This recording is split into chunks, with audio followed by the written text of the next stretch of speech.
अभी रिसेंटली में आप लोगों ने एक रिपोर्ट में देखा हो कि इंटरनेट की जो केबल होती है जो समुद्र में बिछी रहती है उसके कट जाने से भारत समेत कुछ देशों में इंटरनेट स्लो होने लगा था, खासतौर से भारत में, जिसमें शायद कुछ लोगों को इस बात की भनक लग भी गई होगी और शायद कुछ लोगों को नहीं भी। और वैसे भी हम में से शायद काफी लोगों को ये बात पता होगी कि इंटरनेट जो हम यूज करते हैं उसका 99% डेटा समुद्र में बिछी केबलों के माध्यम से ट्रेवल करता है, वो भी लाइट की स्पीड से, क्योंकि समुद्र में इन केबलों का बहुत बड़ा जाल होता है जिसमें ये केवल आपस में एक नेटवर्क स्टेशन से सेम दूसरे नेटवर्क स्टेशन तक कनेक्ट रहती हैं। और जो हम लोग इंटरनेट यूज करते हैं, जैसे कि किसी वीडियो से फाइल को एक क्लिक में एक स्थान से दूसरे स्थान तक भेजते हैं तो उसमें ज्यादा टाइम नहीं लगता।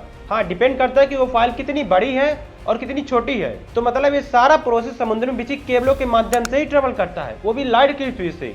अगर ये केबल बाई चांस ना हो तो फिर शायद इंटरनेट जैसी कोई चीज ही ना हो। हालांकि इस बात पर कुछ लोगों का अभी ये भी कहना हो कि सैटेलाइट में तो इंटरनेट ट्रेवल करवाता है, तो मैं बोलूंगा हाँ ऑफकोर्स करवाता है, बट ये मान लो कि समुद्र में बिछी केबल्स अगर डेटा को 99% तक ट्रेवल करवाती है वो भी लाइट की स्पीड से, तो वहीं सैटेलाइट एक जगह सिर्फ इनके मुकाबले 1% ही ट्रेवल करवा पाता है। इस चार्ट के माध्यम से आप लोग ये समझ सकते हो कि ये सैटेलाइट और केबल्स कितना इनके बीच गैप रहता है और ये कितना अच्छा परफॉर्म कर पाती हैं इंटरनेट को ट्रेवल करवाने में। तो ओवरऑल ये कहा जा सकता है कि समुद्र में बिछी केबल्स इंटरनेट को ज्यादा फास्ट ट्रेवल करवा पाती हैं कंपेरिजन टू ये सैटेलाइट जो हमारे अर्थ के ऊपर मंडाते रहती है। बाकी सैटेलाइट को एक अनदर पर्पस के लिए देखा जाए तो ये सैटेलाइट काफी हद तक अच्छा परफॉर्म कर पाती हैं। मान लो कि एक एग्जांपल थ्रू लेते हैं कि रेडियो सिग्नल और मिलिट्री फोर्सेस के लिए आज के जमाने में इनकी सिग्नल फ्रीक्वेंसी भी बहुत अच्छी रहती है, जिसमें कोई दिक्कत इतनी जल्दी फेस नहीं करनी पड़ती। लेकिन हमें इस बात को भी माइंड में रखना होगा कि सैटेलाइट फिलहाल अभी समुद्र में बिछी केबलों के मुकाबले बहुत कम परफॉर्म कर पाता है।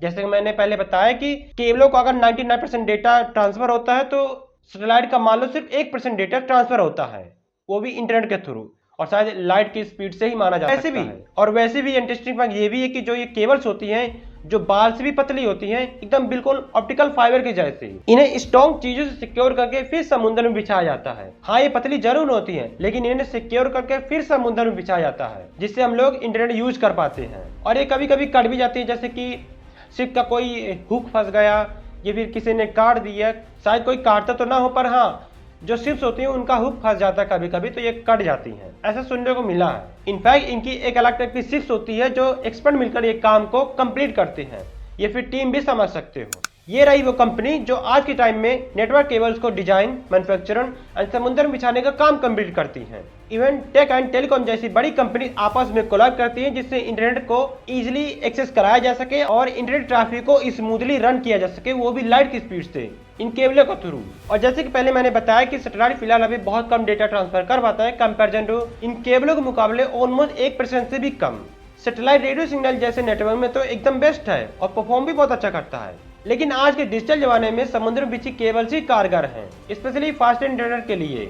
इसी से रिलेटेड इलॉन मस्क ने अपना एक प्रोजेक्ट भी रखा था, शायद आप लोगों ने स्टारलिंक का नाम सुना होगा, जो कि आपके छत में एक एंटीना या जिसे स्टारलिंक कहते हैं को बिठाया जाएगा। और यही एंटीना या फिर स्टारलिंक कह लो पृथ्वी के डायरेक्ट सैटेलाइट से कनेक्ट रहेगा, जिससे आपको बिना सिम के जरिए भी डायरेक्ट सैटेलाइट के थ्रू इंटरनेट यूज करने को मिलेगा। भले ही सिम में आपकी रिचार्ज हो या फिर ना हो, फर्क नहीं पड़ेगा, चाहे आपके मोबाइल में सिम ही ना हो तब भी ये इंटरनेट वाकई में काम करेगा, क्योंकि इलॉन मस्क का जो स्टारलिंक प्रोजेक्ट है वो बेसिकली इंटरनेट पर ही काम कर रहा है। बेसिकली पृथ्वी के ऊपर सैटेलाइट स्टारलिंक के थ्रू कनेक्टेड रहेंगे, जिससे आपको वाईफाई के थ्रू आपके डिवाइस में इंटरनेट पहुंचाया जाएगा। हाँ, इसका प्रीमियम जरूर लेना पड़ेगा जो शायद अभी के टाइम में बहुत ज्यादा महंगा है। इनफैक्ट ये जो प्रोजेक्ट है इलॉन मस्क का फिलहाल हमारे सिम नेटवर्क प्लान से बहुत ज्यादा एक्सपेंसिव है और इसे अफोर्ड करना फिलहाल अभी के टाइम में बहुत महंगा है। लेकिन हाँ, ये स्टारलिंक जो प्रोजेक्ट है फ्यूचर में जरूर मास्टरमाइंड प्लान बन सकता है। इनफैक्ट ये स्टारलिंक बहुत अच्छा प्रोजेक्ट है और हमें इसे अप्रिशिएट भी करना चाहिए, क्योंकि इनकी जो नीड है ऑब्वियसली बढ़ने वाली है।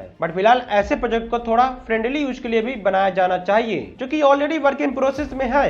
बट फिलहाल अभी के लिए समुद्र में बिछी केबल से हमारे लिए इंटरनेट के लिए इंपॉर्टेंट रोल प्ले करती हैं। एंड माइक्रोसॉफ्ट जैसी बड़ी कंपनीज फिलहाल अभी इन्हीं केबलों से ऑप्टिमाइज की जा रही हैं। अब इमेजिन करो कि बाई चांस ये केबल पूरी तरह से डिस्ट्रॉय हो जाती हैं, तो फिर मानो इंटरनेट जैसी कोई चीज थी या फिर नहीं, इसे हमें यकीन करने में ही सालों का वक्त लग जाएगा। लेकिन फिलहाल ऐसा कुछ नहीं होने वाला, क्योंकि ये केबल्स का जाल इतना बड़ा है कि पृथ्वी को अगर पूरी तरह से रैप किया जाए तो समथिंग 37 से 42 बार इजिली इसे रैप किया जा सकता है। अब इसे ऐसे समझो कि दुनिया भर के सबमरीन केबल्स का टोटल लगभग 1.48 मिलियन से लेकर 1.20 मिलियन किलोमीटर तक है। जो अर्थ के सर्कमफेरेंस का 40,075 किलोमीटर रैप कर सकता है। अनानी थोड़ा शॉकिंग है, बट इज दैट ट्रू। अगर वैश्विक इंटरनेट डेटा ट्रैफिक का विवरण समझने की कोशिश करें तो submarine optical fibres cables 98.99% internet को ट्रैवल करवाती हैं। जैसे कि मैंने पहले बताया कि इंटरनेट जो होता है वो लाइट की स्पीड से ही ट्रैवल करता है, जबकि सैटेलाइट इसका सिर्फ 1% ही ट्रैवल करवाता है या फिर उससे भी कम। अगर हम पूरी दुनिया भर के देश को लेकर चलें और 100% से कंपेरिजन करें तो शायद रिजल्ट कुछ ऐसा देखने को मिलेगा। सबमरीन केवल 99% और सैटेलाइट सिर्फ 1%। आसान भाषा में समझने की कोशिश करो कि दुनिया भर का लगभग पूरा इंटरनेट लगभग 99% समुद्र में बिछी केबलों के माध्यम से ही ट्रैवल कराता है, वो भी लाइट की स्पीड से। और ये जो केबल्स होती हैं वो बाल से भी पतली होती हैं। और केबल्स के बाद इंटरनेट का बहुत ही छोटा हिस्सा 1% या उससे भी कम सैटेलाइट से संभाला जाता है। इवन इस चार्ट के जरिए इजिली समझा जा सकता है कि दुनिया का लगभग सारा internet data 99% submarine optical fibre cable से ही गुजरता है, जबकि सैटेलाइट का योगदान इसमें बहुत ही कम होता है, सिर्फ 1% या उससे भी कम। चलिए बस आज के लिए इतना ही। हम मिलते हैं आपको एक अनदर वीडियो में, तब तक के लिए बाय बाय।